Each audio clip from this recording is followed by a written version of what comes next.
Hi, I'm Daniela Valley, and you're watching What's Happening. Today, I'm here with Judy Scarafile and Alice George. They're here to talk about the Mercy Otis Warren Cape Cod Woman of the Year Award. Hi guys, welcome. Hi there, thank you very much. Okay, so Alice, can you tell me the background of this award and why it's so important? Yes, thank you very much, Danielle. Mercy Otis Warren was a resident of Barnstable. She comes from a very distinguished family. Her father was a judge and selectman, and he had a vision that he wanted his children to be well educated. He had a son, James Otis, who later became known as the Patriot, and the daughter, Mercy Otis, who was a very talented student. So he had those two children tutored at the West Parish Church. And finishing that program, James went on to Harvard, which was not an option open to Mercy. And so James shared his education with her. She read everything that he was exposed to at Harvard. And through James, she met General Warren, the man that she ultimately married, another student at Harvard. So she comes from a very fine educational background.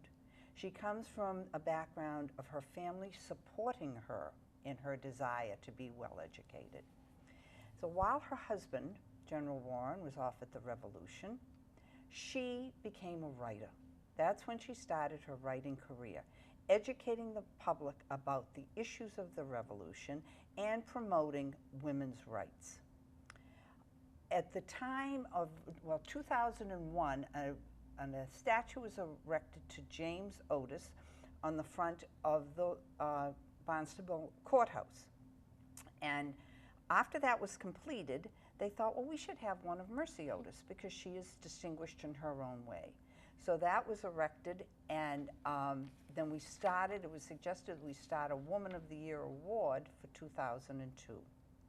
And that's basically the background of why we have a Mercy Otis Warren Woman of the Year award. Yeah. So Judy, what's the nomination process like? So each year at this time of year, thank you for asking, your timing is perfect, we start to publicize that we are accepting nominations, and I have a little show and tell here. You can go on our website, which is Mercy Otis Warren Cape Cod Mercy Otis Warren Cape Cod @gmail.com. Go on that, and you will find a nomination process, or you can also go on the county website. We receive nominations up until Patriots Day, which is April 18th. And then we have a committee of 10 people that review the nominations over a 4-week period, and then we make a selection. Yeah, how do you choose the winner, though? What are the credentials? Well, we do publicize how someone is nominated, and the award is presented to a woman who has demonstrated leadership on Cape Cod in a variety of areas, and it could be any one of these areas. It doesn't have to be all of them. So it's the arts, education, business, volunteerism, and patriotism. Patriotism is a very important underlying factor here. So the award is presented at an event on June 6th at Tales of Cape Cod in Barnstable Village. Okay, awesome. Who are the past winners? Anybody? Anybody you know? No, not anyone I know. People you've heard of. Mary Lou Pettit is a wonderful example of a woman from Orleans who just, she checked off on so many categories. She was amazing, and I think she's now, she won it 2 years ago, and I think she's now 83 years old, so she was fantastic. But Michelle De Silva, whose family started Cape Cod Cares for the Troops, Dorothy Savarese, who's the president of Cape Cod 5 Bank, Sue French, Gloria Rudman, who had been a town councilor, Lynn Poyant, Felicia Penn, Marion Vulamir, who was the very first one who received the award in 2002. And do you want to add something about Marion?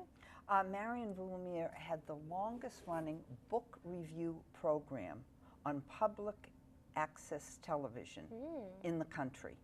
Wow. So she was quite an historian, promoted reading and studying, and was very active in the community. So she was our first. And the second was Eugenia Forts. Eugenia Forts was an outstanding woman from Barnstable, and not at all like Marion Voulamir, but she promoted the rights of the citizens of Barnstable, and ultimately there's a beach in Hyannis named after her, and she was just a wonderful activist in her time. So it runs the gamut. Yeah. Did, why did you guys want to be involved with this, the award? Alice was on the original committee, Okay. which was much smaller. Yes, I was on the committee to raise the money for the statue of Mercy Otis Warren. Okay, so that's where it all started. Having been done the year after her brother's statue was erected. So as a result of being on that committee, when it was suggested that we have a Woman of the Year, then I was the representative of that committee for the Woman of the Year award. Oh, okay. So that's how it started. Yeah. And your initial committee was about 5 or 6 It was women? yes, it was a small group, Oh.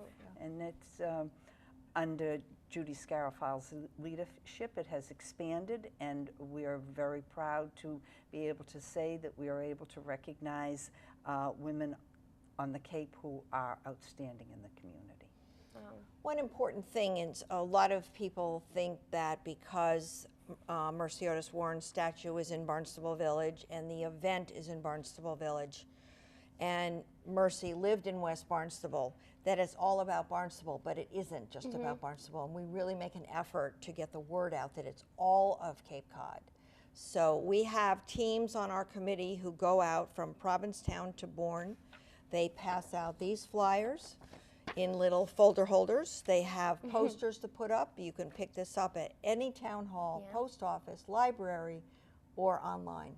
So, and now, in the last 4 or 5 years, we've had approximately 50 nominations each year, which is great. Yeah. It's hard for the committee, but it's wonderful to see that many people excited. When did you say it was awarded? June 6th, which is a Monday night. Tales of Cape Cod is an organization in Barnstable that has historic presentations every Monday throughout the summer, and the first Monday in June is reserved for our time slot. So we have a presenter who does a historic lecture, and then the Mercy Otis Warren Award fits right into that afterwards. And a very nice aspect of all of this is that the recipient will then be in the 4th of July parade in Barnstable Village. And that's a real celebratory thing. We have a banner and the convertible, and sometimes the recipient will have children or grandchildren in the car with her, and it's a real celebration. Yeah. And is that, did you say that's in recognition of the Mercy Otis Warren Award? Yes, the woman who receives the Mercy Otis Warren Woman of the Year Award is in the 4th of July parade in Barnstable Village. That's awesome. It is. It's great fun. It makes it a real celebration. Also, the award winner receives a statuette. I'm not sure you can see this, but I think we have some graphics that go with this. This little statuette, which stands about this high, is a miniature version of the 12-foot statue on the courthouse lawn, and it's very, very dramatic. It's spectacular to be. So it's not some plaque or some engraved brass thing. It's actually a statuette. Wow. Very, very dramatic. All right, well, thank you so much, ladies, for coming and talking about the Mercy Otis Warren Award. Do you have anything else you need to say? Well, I'd just like to thank you very much for giving us this opportunity to describe the award. Thank you for your time. Thank you so much. Yeah, thank you. I'm Daniela Valley, and you're watching What's Happening.